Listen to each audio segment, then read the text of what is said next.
मौत से पहले सद्गुरु ने दिए दर्शन। राधा स्वामी जी की अनोखी कृपा।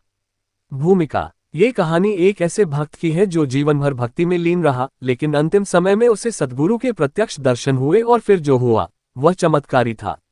ये कथा सत्य घटना पर आधारित है, जिसे श्रद्धालु अपने अनुभव के रूप में बताते हैं।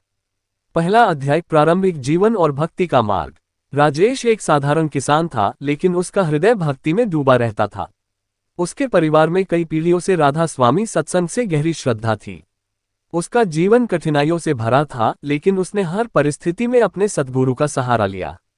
राजेश की दिनचर्या सुबह उठकर ध्यान करने, भजन गाने और फिर खेतों में काम करने की होती थी। जब भी कोई मुश्किल आती, वह सद्गुरु के वचनों में शांति खोजता। जो कुछ होता है वह हमारे भले के लिए ही होता है। सद्गुरु हमें कभी अकेला नहीं छोड़ते।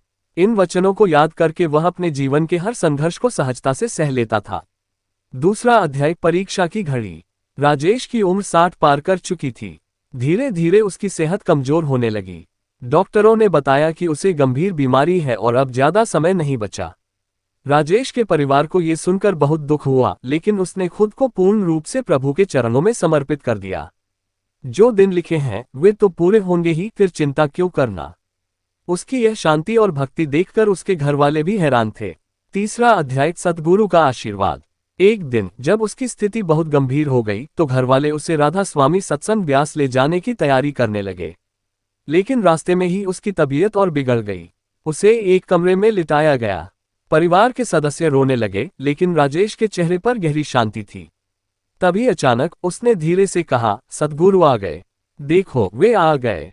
परिवार ने सोचा कि वह बुखार में बड़बड़ा रहा है, लेकिन तभी कमरे में एक दिव्य सुगंध फैल गई। एक अद्भुत रोशनी सी महसूस हुई। चौथा अध्याय, सद्गुरु के प्रत्यक्ष दर्शन। राजेश की आंखें चमक उठीं। उसने कहा, गुरुदेव, आपने दर्शन दे दिए, अब मुझे अपने साथ ले चलिए। उसके परिवार वालों को कुछ समझ नहीं आ रहा था, लेकिन राजेश की आंखों से आंसू बहने लगे। उसके चेहरे पर अपार शांति छा गई। कुछ पलों के बाद उसने अपनी अंतिम सांस ली।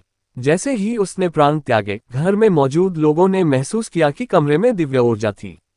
कई लोगों ने सफेद कपड़ों में एक आकृति को जाते हुए देखा। पांचवां अध्याय, चमत्कार और सद्गुरु की कृपा। राजेश की मृत्यु के बाद घर में कोई शोक नहीं था।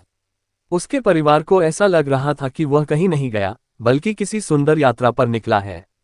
इसके बाद कई लोगों ने सपने में सद्गुरु को देखा और उन्होंने कहा, राजेश को मोक्ष प्राप्त हुआ है, वह अब हमारे साथ है। गांव में ये खबर फैल गई। कई लोगों ने भक्ति का मार्ग अपनाया और सद्गुरु की महिमा को समझा। निष्कर्ष, गुरु कृपा